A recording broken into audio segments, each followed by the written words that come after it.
ഈ അമ്പലത്തിൽ വരുമ്പോൾ ഈ അവില് കൂത്തതുണ്ട്, അപ്പം അതിവിടെ ഇങ്ങനെ കൊടുത്തോണ്ട് വന്നപ്പോൾ ഞാനിവിടെ ഭയങ്കര സന്തോഷം.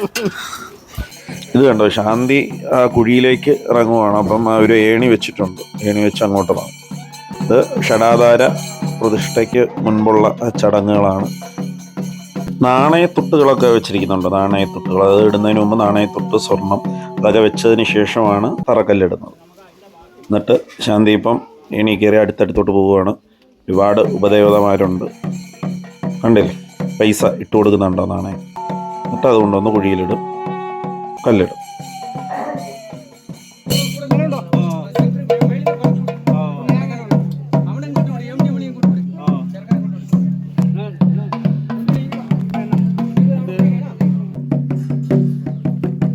ഹായ്, നമസ്കാരം.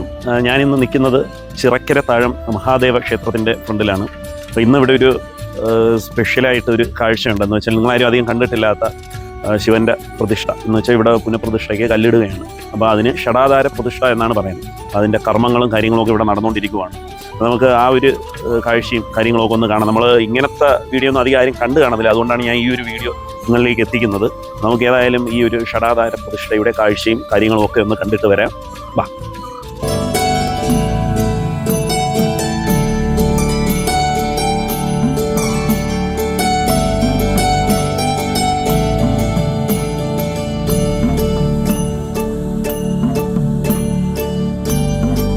കൂടെ ഇപ്പോൾ ഉള്ളത് ക്ഷേത്രത്തിൻ്റെ തന്ത്രിയാണ്. തന്ത്രി ഇപ്പം കർമ്മമെല്ലാം കഴിഞ്ഞ് ഫ്രീ ആയി. നമുക്ക് ഈ ഷടാധാര പ്രതിഷ്ഠയെ പറ്റി ശാന്തിയോട് ചോദിക്കും. എന്തു പറയുന്നത്, ഈ ഒരു ഷടാധാര പ്രതിഷ്ഠയെ പറ്റി നമ്മുടെ നാട്ടുകാർക്കൊന്നും വലിയ അറിവ് കാണത്തില്ല. അപ്പോൾ അവർക്ക് എന്താണ് പറയാനുള്ളത് അവരുടെ അടുത്ത്? ഓം നമഃ ശിവായ. ഞാൻ ചിറക്കരത്താഴം ശ്രീ മഹാദേവ ക്ഷേത്ര തന്ത്രി ഭൂതക്കുളം മാധവപ്പള്ളി ഇല്ലത്ത് ബ്രഹ്മശ്രീ SR ജയകൃഷ്ണൻപൂരി. ചിറക്കരത്താഴം ശിവക്ഷേത്രത്തിൻ്റെ പുനരുദ്ധാരണം ഈ നാട്ടിലെ എല്ലാ മുഴുവൻ ഭക്തജനങ്ങളുടെയും ഒരു അഭിലാഷമായിരുന്നു. ഏതായാലും ഇവിടെ വെച്ച് നടത്തിയ അഷ്ടമംഗല ദേവപ്രശ്നവിധി പ്രകാരം മഹാദേവന് യഥാവിധി യോഗ്യമായ ആലയങ്ങൾ പണിയെടുപ്പിച്ച് പുനരുദ്ധാരണം നടത്തണമെന്ന് കാണുകയും ആയതനുസരിച്ച് പ്രശ്നവിധി പ്രകാരമുള്ള പരിഹാര കർമ്മങ്ങളൊക്കെ നടത്തുകയും ക്ഷേത്ര തച്ചനെ വിളിച്ചു വരുത്തി ഇതിൻ്റെ ഭൂപരിധി നിശ്ചയിച്ച് യഥാവിധി ആലമ്പലത്തോടു കൂടിയ ഒരു ക്ഷേത്ര ചുറ്റമ്പലത്തോടു കൂടിയ ഒരു ക്ഷേത്ര സങ്കേതം ഇവിടെ നിർമ്മിക്കാമെന്ന് കാണുകയും അതനുസരിച്ച് മഹാദേവനെ കുടിയിരുത്തുന്നതിനായി ഈ നാട്ടിലെ മുഴുവൻ ഭക്തജനങ്ങളുടെയും കഴിവിനനുസരിച്ച് അതിന് തുടക്കം കുറിക്കുകയും മുമ്പോട്ട് മഹാദേവൻ്റെ പ്രതിഷ്ഠ കുടിയിരുത്തുന്നത് ഏറ്റവും ഉത്തമമായ രീതിയിൽ തന്നെ വേണമെന്ന് കാണുകയും ചെയ്തു. അതനുസരിച്ച് ദേവനെ ഷടാധാരങ്ങളായി പ്രതിഷ്ഠിക്കുക എന്നുള്ളത് കാണുകയും അതനുസരിച്ചാണ് നാം ഇന്ന് ഷടാധാര പ്രതിഷ്ഠ എന്ന കർമ്മം ഇവിടെ നടത്തുന്നുണ്ടായി. 6 ആധാരങ്ങൾ, അതായത് ഭൂമിക്കടിയിൽ നിന്നേ 6 ആധാരങ്ങളിലൂടെ ഉയർന്നു വന്ന് ദേവനെ നപുംസകശിലയിൽ പ്രതിഷ്ഠിച്ച് അങ്ങനെ, അതായത് 6 ആധാരങ്ങൾ എന്ന് പറയുമ്പോൾ താഴെ ആധാരശില, അത് കഴിഞ്ഞ് നിധികുംഭം, അത് കഴിഞ്ഞ് പത്മം, അത് കഴിഞ്ഞ് കൂർമ്മം, പിന്നെ അത് യോഗനാളം എന്ന് പറയും, ഒരു ചെമ്പ് പൈപ്പ്, അതുവഴി കണക്ട് ചെയ്ത് മേളിൽ അതിൻ്റെ മുകളിൽ നപുംസകശിലയായി വന്ന് പര്യവസാനിക്കുകയും അതിൽ ദേവൻ്റെ പീഠം കൊണ്ടെത്തിക്കുകയും ചെയ്യുന്ന ചടങ്ങാണ് ഈ ഷടാധാര പ്രതിഷ്ഠ എന്ന് പറയുന്നത്. അപ്പോൾ അത് താഴേന്നെ സ്വർണ്ണ നൂല്, അതായത് താഴേന്ന് കുർമ്മത്തിനെ അത് കണക്ട് ചെയ്ത് മുകളിൽ നപുംസക ശില വരെ എത്തിക്കുകയും അതിൽ ടച്ച് ചെയ്ത് കൊണ്ടാണ് മഹാദേവൻ്റെ ആ പീഠത്തിൻ്റെ അടിഭാഗം വന്ന് ടച്ച് ചെയ്താണ് നിൽക്കുന്നത്.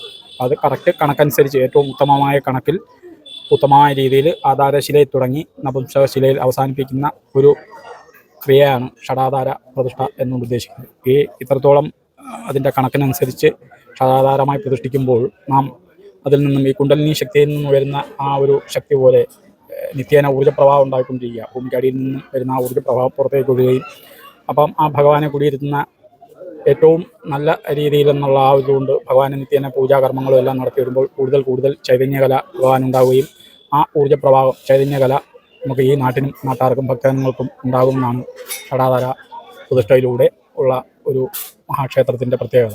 നാം കാണുന്ന പഴയ മഹാക്ഷേത്രങ്ങളെല്ലാം ഷടാധാരമായി പ്രതിഷ്ഠിച്ചുള്ളവയാണ്. അതുപോലെ ഈ നാട്ടിലെ ഭക്തജനങ്ങൾക്കെല്ലാം ഈ ആവശ്യം വേണമെന്ന് പറയുകയും അതനുസരിച്ചാണ് നമ്മളിന്നിവിടെ ഏറ്റവും ഉത്തമമായ കർമ്മം ഇവിടെ പ്രതിഷ്ഠ തുടങ്ങുകയാണ്. ഈ ദേവൻ്റെ പ്രതിഷ്ഠ ഇവിടെ തുടങ്ങിക്കഴിഞ്ഞു. സാധാരണ ഒരു ശിലയിട്ട് തുടങ്ങുന്ന പോലെയല്ല, ഷടാധാരമായി പ്രതിഷ്ഠിച്ച് കയറുക. തന്ത്രി തന്നെയാണ് എല്ലാ കർമ്മങ്ങളും അതിൻ്റെ ആധാരശില പാവുകയും അതിനുമേലെ ഈ നിധികുംഭം വെക്കുകയും അതിനുമേലെ പത്മം, കൂർമ്മം, യോഗനാളം, നപുംസകശില വരെ എത്തിച്ച് ഷടാധാര പ്രതിഷ്ഠ നടത്തിയാണ് കലശവാടി അത് തീർത്ത് വെച്ചിരിക്കുന്നത്.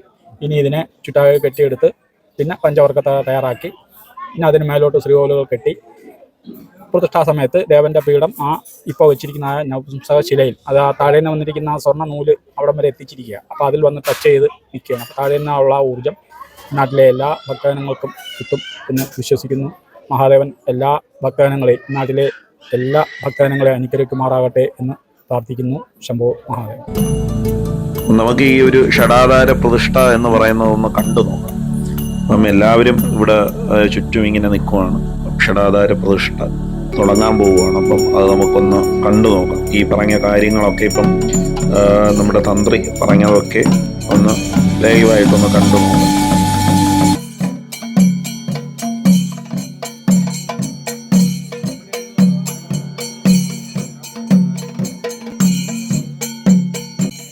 ഈ ചില്ലറ പൈസ ഇതുപോലെ ആൾക്കാരിങ്ങനെ ദക്ഷിണയായിട്ട് ആ തട്ടത്തിലിടും. എന്നിട്ട് ഈ കോയിൻസ് എല്ലാം കൂടി നമ്മുടെ ഈ ഒരു ഷടാധാര പ്രതിഷ്ഠ നടത്തുന്ന ആ ഒരു സെൻട്രൽ ഭാഗത്ത് ഈ പൈസ എല്ലാം കൂടി ആദ്യം ഇടും. എന്നിട്ട് അതിന് മുകളിലായിട്ടാണ് നമ്മുടെ ഈ അടിത്തറയ്ക്കുള്ള കല്ലിടുന്നത്. അപ്പോൾ നമുക്കിത് കാണുമ്പം തന്നെ അറിയാൻ പറ്റും ഒരുപാട് പേര് ഇപ്പം ഈ ഒരു തട്ടത്തിൽ പൈസ ഇടാനായിട്ട് ഒരുപാട് പേര് ചിലരിങ്ങനെ കിഴുക്കത്തിലൊക്കെ ആയിരിക്കും കൊണ്ടുവരുന്നത്. അതൊക്കെ തട്ടിയിടും. ഈ സ്വർണം ചെറിയ തുണ്ട് സ്വർണം അങ്ങനെ ഇടുന്നവരുണ്ട്. അതെല്ലാം ഇങ്ങനെ നേർച്ചയായിട്ട് ഇങ്ങനെ ഇട്ട് കറക്റ്റ് ആ ഒരു സെൻട്രൽ ഭാഗത്ത് നമ്മുടെ ഈ കല്ല് ഇടുന്ന ആ ഒരു ഭാഗത്ത് ഈ പൈസയും സ്വർണവും എല്ലാം കൂടി ഇടും.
ആദ്യത്തെ കല്ലിടിയിൽ കഴിഞ്ഞ് ഇതിനു മുകളിലാണ് ഷടാധാര പ്രതിഷ്ഠ നടത്തുന്നത്. അപ്പോൾ അതിന് മുന്നോടിയായിട്ട് അവിടെ ഉപദേവതമാരുണ്ട്. അപ്പം അവിടെയും കൂടി പോയി കല്ലിട്ടിട്ട് ആണ് ബാക്കി കാര്യങ്ങൾ ഇവിടെ നടത്തുന്നത്. ഉപദേവത എന്ന് പറയുമ്പോൾ അവിടെ ഗണപതി, നമ്മുടെ അയ്യപ്പനുണ്ട്, ദുർഗാദേവി, അങ്ങനെയൊക്കെ അവിടെ സൈഡിലായിട്ടുണ്ട്. അപ്പം അങ്ങോട്ടുകൂടെ പോയി അവിടെയും കൂടി കല്ലിട്ടിട്ട് ബാക്കി തുടർച്ചയായിട്ട് ഈ ഷടാധാര പ്രതിഷ്ഠ ബാക്കി കാര്യങ്ങളും കൂടി നടക്കും. അപ്പോൾ ഈ ഒരു വീഡിയോ ആരും സ്കിപ്പ് ചെയ്യരുത്, ഫുള്ള് കാണണം. നല്ല ഇൻട്രസ്റ്റിംഗ് വീഡിയോ ആണ്. നിങ്ങളാരും കണ്ടിട്ടില്ലാത്ത കാര്യങ്ങൾ ഇതിൽ നിന്ന് കാണാൻ പറ്റും. ആ ക്ഷേത്രങ്ങളിൽ പോകുന്നവർ തന്നെയാണെങ്കിലും ഇങ്ങനെ ഒരു ഷടാധാര പ്രതിഷ്ഠയും കാര്യങ്ങളും അതിൻ്റെ ചടങ്ങും കാര്യമൊന്നും ആരും കണ്ടു കാണത്തില്ല. അപ്പം അതൊക്കെ നമ്മൾ നല്ല രീതിക്ക് ഇത് എടുത്തിട്ടുണ്ട്. അപ്പം എല്ലാവരും കാണണം, ലൈക്ക് ചെയ്യണം, നമ്മുടെ ചാനൽ സബ്സ്ക്രൈബും കൂടി ചെയ്യണം.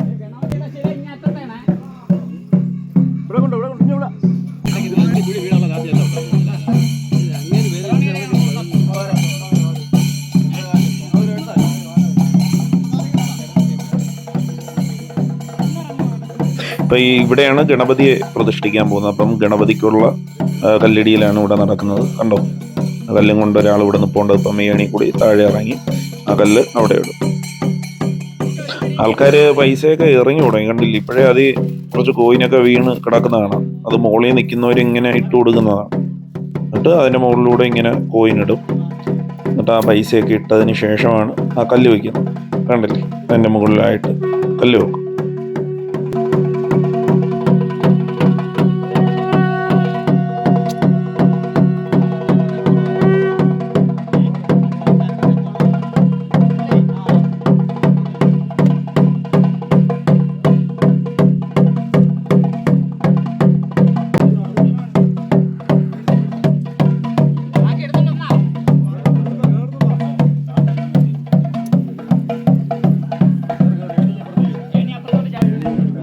ഇനി അടുത്ത ഇടത്തോട്ട് പോവുകയാണ്.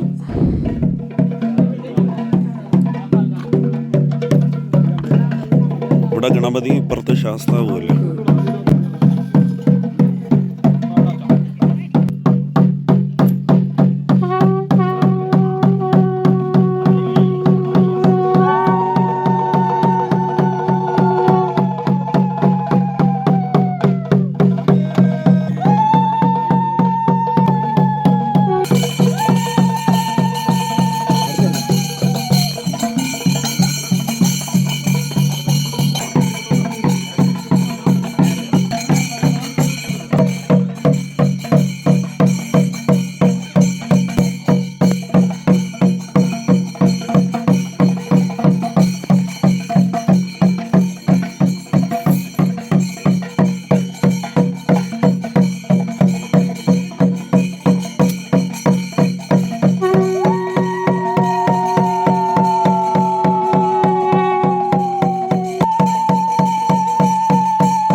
അങ്ങനെ ഉപദേവതമാർക്കെല്ലാം കല്ലിടിയിൽ കഴിഞ്ഞു. ഇനിയാണ് നമ്മുടെ പ്രധാന ഈ ഷടാധാര പ്രതിഷ്ഠ.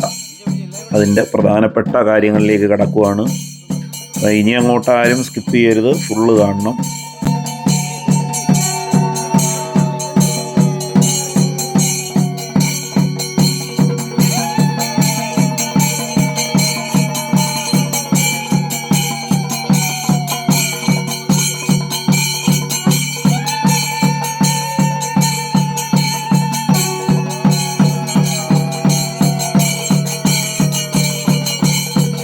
കണ്ടില്ലേ, ഇപ്പം ഈ ഒരു കുടം ഇങ്ങനെ വെച്ചു, അതിന് മുകളിലായിട്ട് ഇനിയും ഓരോ രൂപങ്ങൾ ഇങ്ങനെ വരും. അതിങ്ങനെ വെച്ച് അവസാനം അതിൻ്റെ മുകളിൽ ഒരു പൈപ്പ് വെച്ചു. പൈപ്പിൻ്റെ അകത്തൂടെ ഒരു സ്വർണ്ണ നൂലിങ്ങനെ മുകളിൽ പോയി ആ നൂല് മുകളിൽ ചെന്നിട്ട് അവിടെ നിന്നാണ് പീഠം, നമ്മുടെ ശിവലിംഗം വയ്ക്കുന്ന പീഠം വരുന്നത്.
ഇനിയാണ് ആ പറഞ്ഞ പൈപ്പ് കടത്തിവിടുന്നത്. അപ്പം ആ പൈപ്പിൻ്റെ ലെവൽ നോക്കുവാണ്. അപ്പം ലെവൽ നോക്കിയപ്പം കുറച്ചൊരു ഭാഗം കട്ട് ചെയ്യാനുണ്ടായിരുന്നു. അങ്ങനെ അതും കൂടി കട്ട് ചെയ്ത് എല്ലാം റെഡിയാക്കി ഫിറ്റ് ചെയ്യാൻ പോവുകയാണ്.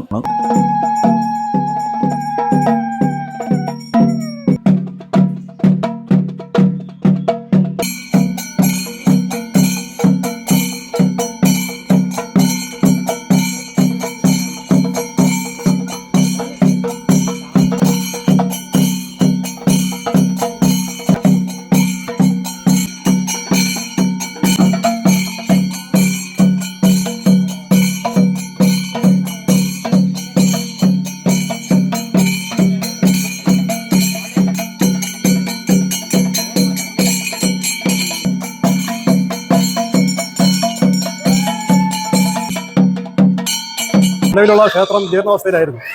അതും പ്രകാരം ഞങ്ങൾ ദേവപ്രശ്നം വെച്ച് തൃക്കല്ലപ്പുഴ ഉദയകുമാർ സാർ അവളെ കൊണ്ടുവന്ന് ദേവപ്രശ്നം വെച്ചതിൽ പുതിയ ശ്രീ മഹാദേവനും മറ്റും പുതിയ ക്ഷേത്രം നിർമ്മിക്കണമെന്നുള്ള ഒരു നിർദ്ദേശം വന്നു. അതനുസരിച്ച് നമ്മൾ ക്ഷേത്രം നിർമ്മിക്കുന്നതിന് വേണ്ടി കമ്മിറ്റി കൂടുകയും അതിനെ ഞങ്ങളെ അറിയിക്കുകയും ക്ഷേത്രം നിർമ്മിക്കാൻ തീരുമാനം എടുക്കുകയും ചെയ്തു. ബ്രഹ്മശ്രീ ജയകൃഷ്ണൻ നമ്പൂതിരിയുടെയും ക്ഷേത്രം മേൽശാന്തിയുടെ നേതൃത്വത്തിലാണ് ഇന്നത്തെ കല്യാണി കർമ്മം ഷടാധാര പ്രതിഷ്ഠയും നടക്കുകയുണ്ട്. ഏകദേശം 1.5 കോടി രൂപയോളം ചെലവ് വരുന്ന ഈ ക്ഷേത്ര നിർമ്മാണം ആണ് ഇവിടെ നടത്താൻ ഉദ്ദേശിക്കുന്നത്. മഹാദേവ ക്ഷേത്രത്തിൻ്റെ നിർമ്മാണത്തിന് വേണ്ടി എല്ലാ നാട്ടുകാരും ഭക്തജനങ്ങളും ഇതിനുവേണ്ടി സഹായ സഹകരണങ്ങൾ നൽകണമെന്ന് ഭഗവാന്റെ നാമത്തിൽ അറിയിച്ചുകൊള്ളുന്നു. ജയകൃഷ്ണൻ നമ്പൂതിരിയാണ് ഇതിൻ്റെ ക്ഷേത്രത്തിൻ്റെ തന്ത്രി. അദ്ദേഹത്തിൻ്റെ മുഖ്യ കാർമ്മികത്തിൽ നടക്കുന്ന ഈ പുണ്യകർമ്മത്തിലും എല്ലാവരുടെയും സഹായ സഹകരണം പ്രതീക്ഷിച്ചുകൊള്ളുന്നു. ചിറക്കരത്താഴം ശിവക്ഷേത്രത്തിൽ ഞാൻ 7 വർഷമായി മേൽശാന്തിയായി ജോലി നോക്കി പോരുന്നു. ഇതിപ്പം ഷടാധാര പ്രതിഷ്ഠ കഴിഞ്ഞ് എല്ലാവരും കഞ്ഞിസദ്യ കഴിച്ചുകൊണ്ടിരിക്കുകയാണ്. കഞ്ഞിസദ്യയൊക്കെ ഉണ്ടായിരുന്നു, കണ്ടില്ലേ? ഇത് ഒരു ചെറിയൊരു ഹാളാണ് അമ്പലത്തിനോട് ചേർന്ന്. അപ്പം അതിൻ്റെ അകത്തൊക്കെ സൗകര്യം ഉണ്ടായിരുന്നു. അപ്പം അങ്ങനെ ഇവിടെ ഇരുന്ന് എല്ലാവരും കഞ്ഞി കുടിക്കുന്ന കാഴ്ചയാണിത്.